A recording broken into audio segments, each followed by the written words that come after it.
Halo semuanya, kembali lagi dengan gua di cerita malam. Kita lanjutin ya, ini di episode 2-nya, lanjutin tuh. Cerita yang kemarin, langsung aja. 3 tahun setelah kepergiannya Mbak Yuna, keluarga yang awalnya udah normal lagi, udah hangat, bisa dibilang udah membaik gitu kan ya. Sekarang kembali lagi, ada kejadian aneh. Ada satu malam, di atas rumahnya Malik itu kedengaran suara boom, ledakan. Kedengaran di suara Ibu Nina teriak dari dalam kamar. Seperti semua yang ada di rumah itu langsung kebangun dan ngecek nih keadaannya Bu Lina, yang ternyata beliau udah kelihatan kayak orang shock gitu. Kayak orang, dia kayak garuk-garuk kepala gitu, terus kayak ketakutan, terus bingung. Beberapa kali suaminya tuh coba buat nenangin gitu loh, suruh istighfar Bu, ayo istighfar. Tapi beliau ini, si Bulina ini cuman diam aja gitu, sama ketakutan, dan jarinya tuh nunjuk-nunjuk ke atas ini. Di atas Pak, Pak, di atas. Sontak si bapak langsung lihat ke atas dong. Dan menurut pandangan beliau, ya nggak ada apa-apa di atas gitu kan.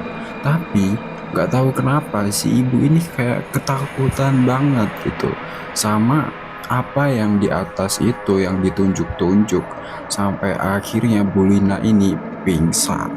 Dan si bapak pun akhirnya ngerebahin lagi tuh istrinya di atas kasur. Waktu itu mungkin udah jam 3 dini hari, dan abis itu Pak Rama ini bapaknya Mali, suaminya Bu Lina, dia langsung pergi itu ke rumah mertuanya, kakek Toha, kakeknya Malik. Ya emang rumahnya tuh di samping rumahnya Bu Lina ini, diikutin sama si Malik dari belakang. Singkat cerita, sampai di rumahnya kakek Toha langsung diketok tuh pintunya kan. Assalamualaikum. Ada kali 3 kali salam atau berapa gitu, langsung dijawab. Waalaikumsalam. Kenapa Rama? Nah itu Pak Rama di posisi itu udah, Pak Lina, Pak Lina. Dengan ekspresi si bapak yang udah cemas dan gugup banget waktu itu, ngebuat si kakek langsung pergi itu keluar rumah dan pergi ke rumahnya si Lina ini buat ngecek gimana keadaan anaknya. Nah, singkat cerita, si kakek Toha ini mau masuk ke kamar Bu Lina. Dari depan pintu, beliau ngeliatin Bu Lina kan lagi berbaring di atas kasur. Nah, di situ kakek Toha cuman ngeliatin dia diem gitu kan. Sampai akhirnya beliau bilang, Astagfirullah. Habis itu kakek Tohan minta Pak Rama buat diambilin air di dalam gelas. Dan setelah diambilin, balik lagi lah Pak Rama ke kamarnya Bu Lina. Dan di dalam kamar itu udah rame, udah ngumpul tuh sekeluarga. Ada kakek Toha, Mbak Yuni, Malik, dan yang lain-lainnya. Termasuk Ari yang umurnya udah 3 tahun, nangis aja tuh manggil-manggil ibunya. Terus si kakek mulai nih nyentuh keningnya Bu Lina sambil bacain ayat-ayat Al-Quran.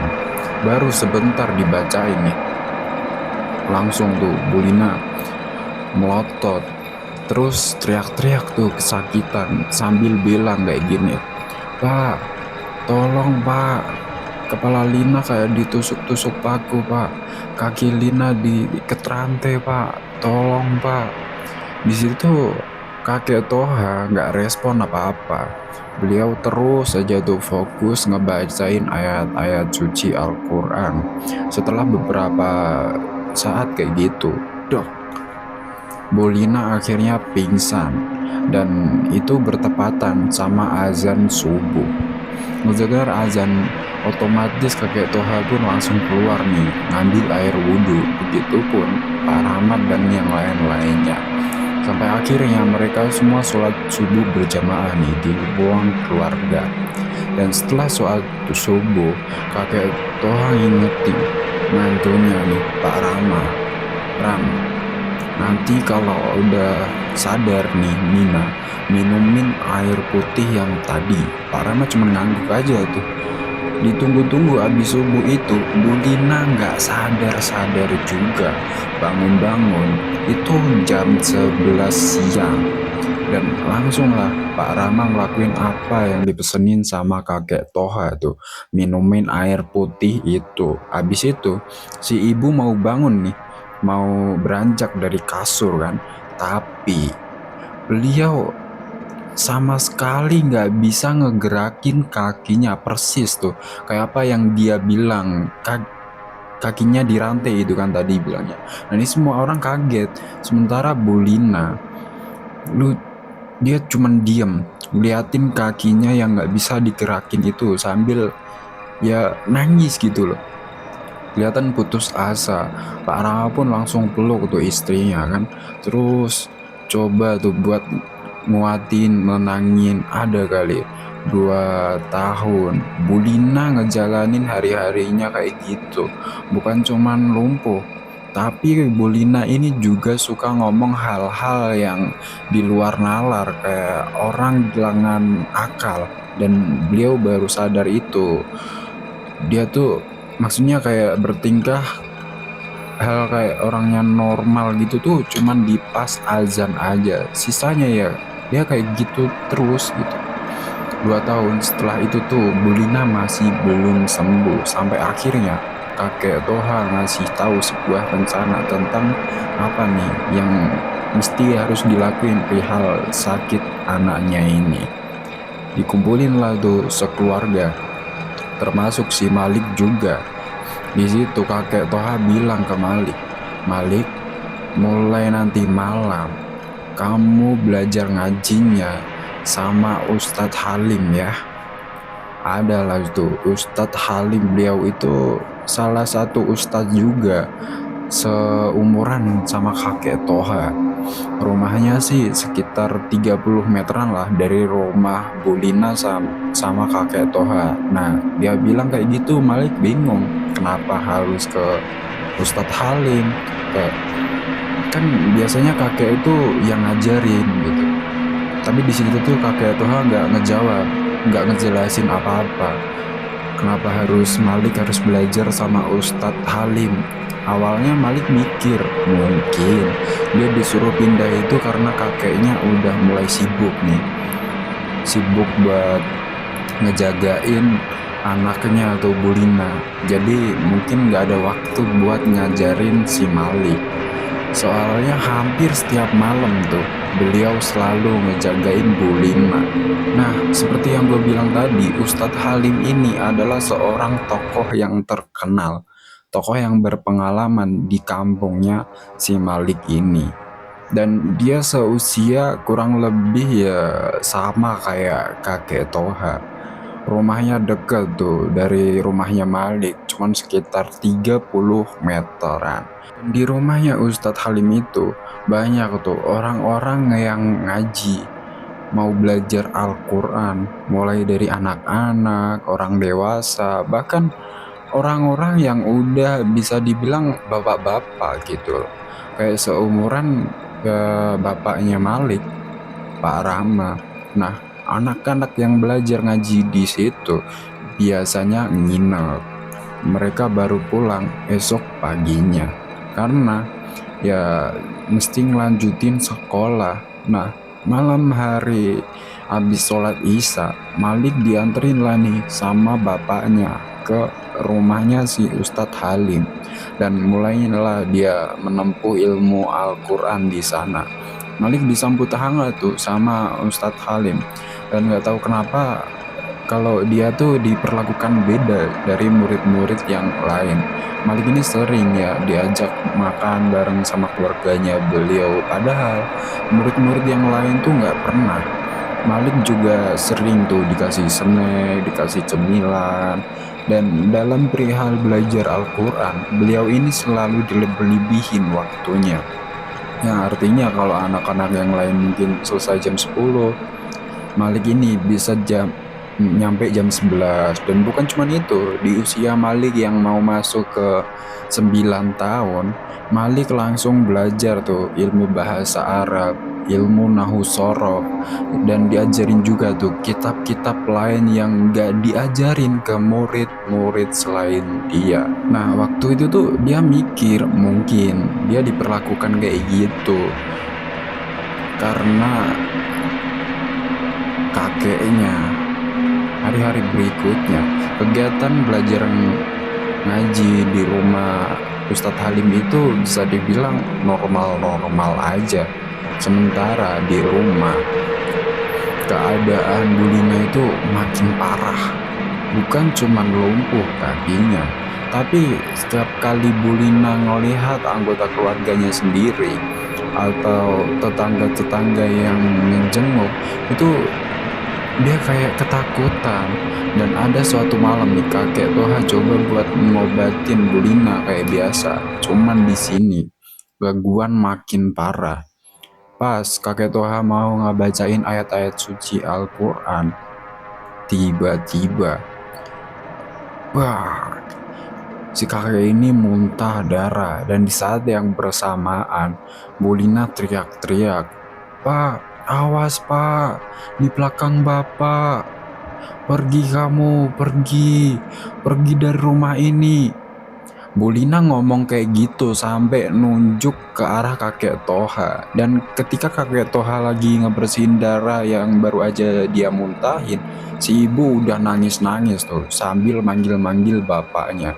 Ternyata yang dia lihat di belakang bapaknya itu ada seorang nenek-nenek tua, dan di belakangnya itu ada sesosok hitam besar dan tinggi yang posisinya lagi mukul tuh bapaknya, makanya sampai muntah darah. Nah, abis setelah kejadian itu, kakek Toha keluar kamar nih dan ngajak Pak Rama, bapaknya Malik, buat ngomong empat mata. Yang pada intinya kakek Toha ini nyuruh Pak Rama buat datang ke rumah temennya yang ada di salah satu kampung di daerah Cilegon, namanya itu Kiai Dulo. Kiai Dulo ini adalah teman lamanya si kakek Toha. Dulu pernah ngaji di pesantren yang sama. Dan kakek Toha berpesan kalau nanti ketemu sama Kiai Dulo, bilang, tolong datang ke rumah Pak Rama. Nggak pakai nanya apa-apa lagi kan, karena demi keselamatan istrinya nih. Langsung lah beliau ngeiyain aja tuh. Singkat cerita, menjelang waktu subuh, waktu itu Pak Rama mau ngelaksanain sholat subuh lah di musola deket rumah. Nah, sewaktu ngebuka pintu rumah, Pak Rama ngeliat nih, ada sebuah bungkusan dari plastik putih. Penasaran kan? Langsung aja nih dicek aja sama beliau. Tapi di dalamnya itu ternyata ada buntalan lagi dari kain kafan. Dibuka lagi lah kain itu, dan di dalamnya itu ada kembang 7 rupa sama boneka yang dibikin dari sapu lidi. Boneka itu kedua kakinya diikat sama kain kafan. Dan kain kafan ini bukan kain kafan baru atau yang bersih gitu ya. Ini kain kafan kotor, udah kecampur sama tanah yang entahlah dapat dari mana ini kain kafan. Sedangkan di kepala boneka ini diikat beberapa paku berkarat, belum selesai. Di boneka itu juga ditaburin taburan dari sebuah bagian bambu yang gatel banget. Biasanya orang kampung situ nyebutnya itu lugut bambu. Setelah ngebuka bungkusan itu, si bapak pun akhirnya nggak jadi nih buat sholat subuh di musola. Dia mutusin buat sholat di rumah aja. Sampai sekitar jam 6 pagi, Mbak Yuni yang lagi nyapu halaman rumah tuh, tiba-tiba dia nyium bau amis, kayak bau darah dari halaman yang dia lagi sapuin itu. Dan pas Mbak Yuni cari dari mana sumber bau ini, dia ngeliat kalau ternyata ada percikan darah di halaman rumah itu. Semua nggak tahu nih darah apa. Mbak Yuni telusurilah percikan-percikan darah itu. Dan ternyata percikan darah itu bukan cuman ada di halamannya yang dia sapuin doang, tapi percikan darah itu ternyata ngiterin seluruh rumah. Siangnya, Pak Rama berangkat nih, sesuai instruksi kakek Toha, berangkat ke sebuah kampung yang ada di daerah Cilegon buat ketemu Kiai Duloh. Singkat cerita ketemulah nih si bapak sama Kiai Duloh. Dan langsung disampaikanlah pesan itu kan, yaitu tolong datang ke rumah. Singkat cerita lagi, pulanglah nih Pak Rama bareng sama Kiai Duloh. Dan setibanya di rumah itu, beliau langsung tuh disambut baik sama sohibnya, kakek Toha. Setelah itu, kakek Toha ngajak Kiai Duloh buat masuk tuh ke dalam rumahnya. Rumahnya si kakek, belum ke rumahnya Bu Lina nih. Di ruang tamu, ngobrol-ngobrol lah mereka nih, perihal apa yang dialami Bu Lina tentang santet itu. Setelah mereka ceritain semuanya tuh, dan setelah itu, singkat cerita, gak lama setelah percakapan itu, kedengaran azan Isya. Dan langsung lah tuh mereka sholat Isya berjamaah.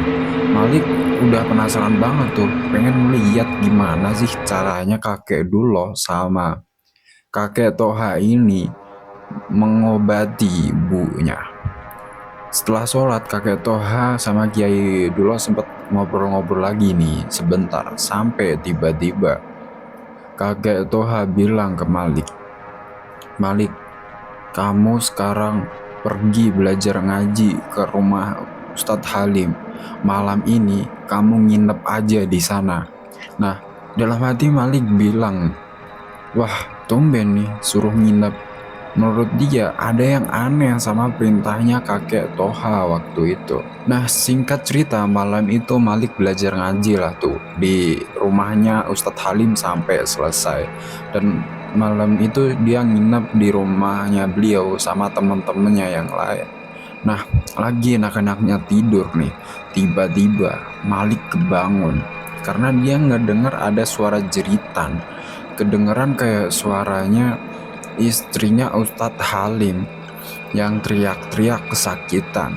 Habis bangun itu, Malik juga ngeliat kalau Ustadz Halim itu kebangun dan masuk ke ruangannya yang ada di sebelah kamarnya dia, yaitu ruangan di mana sumber suara teriakan itu berasal. Nah, nggak tahu kenapa Malik ngeberaniin diri buat jalan ngedeket ke kamar yang dimasukin sama Ustadz Halim itu.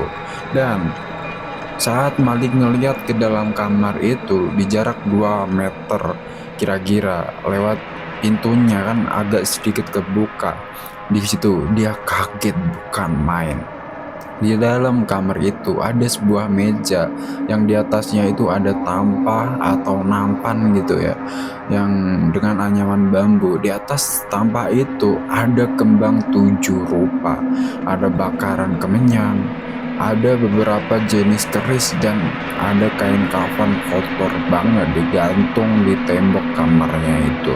Dan ada juga baskom putih dari keramik gitu ya, yang di dalamnya itu ada cairan merah kayak darah gitu, baunya amis. Di situ Malik ngeliat ada istrinya Pak Ustadz Halim, namanya Bu Aminah.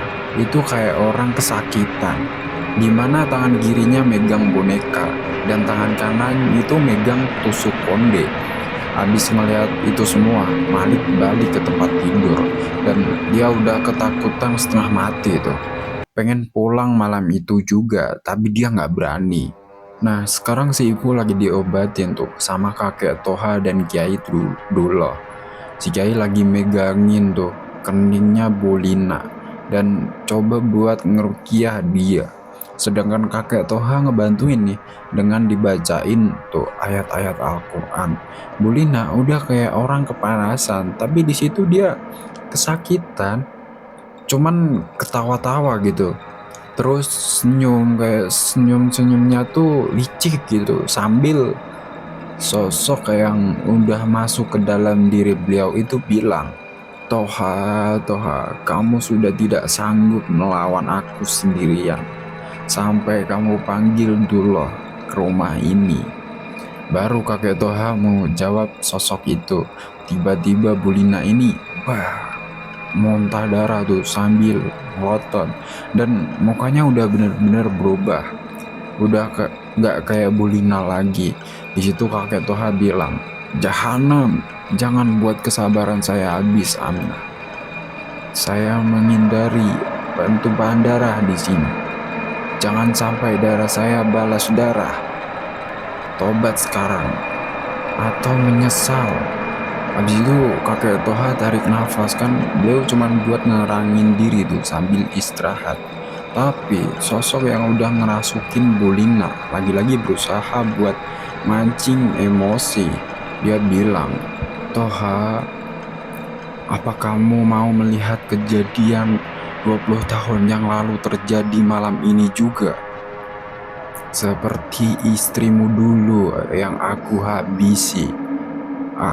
Sambil ketawa tuh. Kematian istriku adalah takdir Allah, kata Toha tuh, walaupun penyebabnya adalah iblis seperti kamu.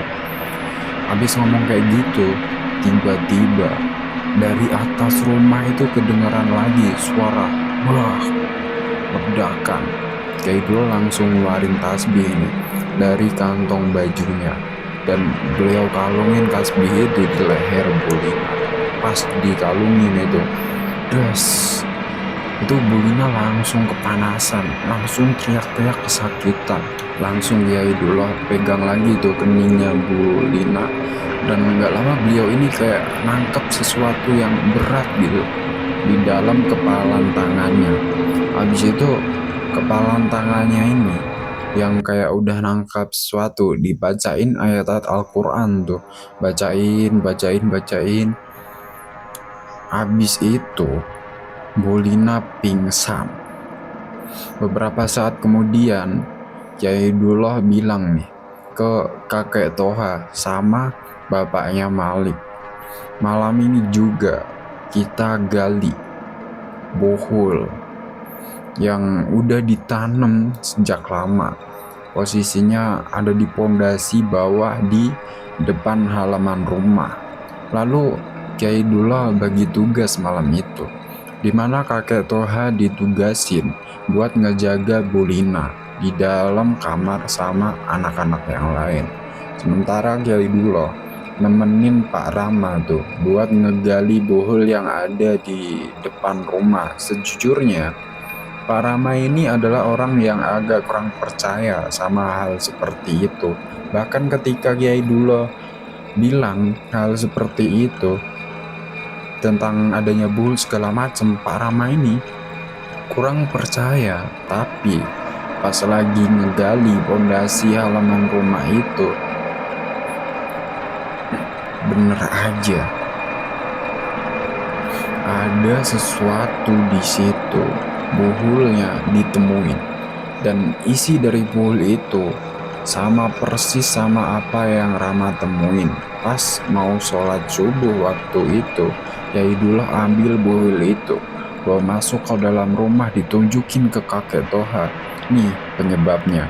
Habis itu Yaidullah buka itu bungkusan boholnya, dibacain lah ayat-ayat Al-Quran untuk netralisir. Setelah itu Pak Rama disuruh buang boholnya ke aliran yang ngalir deras, ya kayak sungai lah, supaya bohol itu pergi jauh di bawah arus.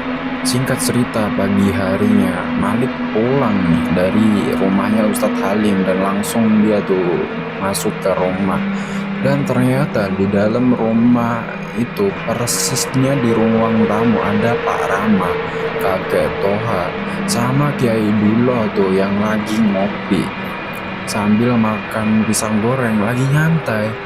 Masuklah nih Malik sambil ngucapin salam gitu kan. Assalamualaikum, jawab. Waalaikumsalam. Sini Malik, langsung dipanggil tuh. Diajak buat gabung duduk bareng, makan bersama gitu kan. Habis itu ditanya, Malik, kamu lihat apa di rumahnya Ustadz Halim semalam? Kaget di situ Malik, kok kakeknya bisa tahu? Akhirnya dia ceritalah semua gitu kan, apa yang dia lihat di rumah itu. Dan rupanya kakek Toha sama Kiai Dulo gak terlalu kaget ngedengarnya, sedangkan Pak Rama itu kaget setengah mati karena mungkin gak nyangka gitu loh, sosok Ustadz dan istrinya gitu kan bisa sampai seperti itu. Terus Pak Rama bilang, jadi ini alasan Malik dipindah proses belajar ngajinya di situ. Ya, ini salah satu alasannya supaya Malik tahu kalau di masa depan terjadi hal-hal seperti ini. Dia tahu siapa yang dihadapin di kampung ini. Tapi Malik masih terlalu kecil, Pak, untuk terlibat dalam semacam ini. Sementara itu di kamarnya Bu Lina udah kedengeran tuh, beliau lagi ngobrol-ngobrol sama kakak perempuannya. Udah kedengeran normal lagi. Malik pun langsung masuk nih ke kamar ibunya kan, dan melihat tuh ibu mukanya udah ceria lagi, udah senyum lah. Dan walaupun ya masih pucat, kaki beliau pun udah bisa tuh digerakin lagi. Wah, Malik tuh langsung pelukin kan ibunya, terus nangis-nangis, terseduh-seduh dia itu. Sementara itu dari luar samar-samar kedengaran nih obrolan kakek Toha sama Kiai Dulo dan para ma juga. Kurang lebihnya Malik dengar, Dulo, menurut kamu bagaimana langkah selanjutnya? Karena nenek sihir itu nggak mungkin tinggal diam. Kita pagarin rumah ini untuk antisipasi akan serangan-serangan balik dari wanita itu. Menurutku sekarang dia lagi terluka parah karena serangannya sudah berbalik ke dia. Baik, saya serahkan saja ke kamu dulu. Singkat cerita, Kiai Dulo mulailah memagari rumah itu. Dibaca-bacain doa ya, bukan dibangun pagar atau apa gitu, sampai sore, dan setelah itu udah selesai. Makasih ya guys ya buat kalian yang udah nonton video gue. Jangan lupa gue di subscribe tuh biar gak ketinggalan video-video gue yang berikutnya.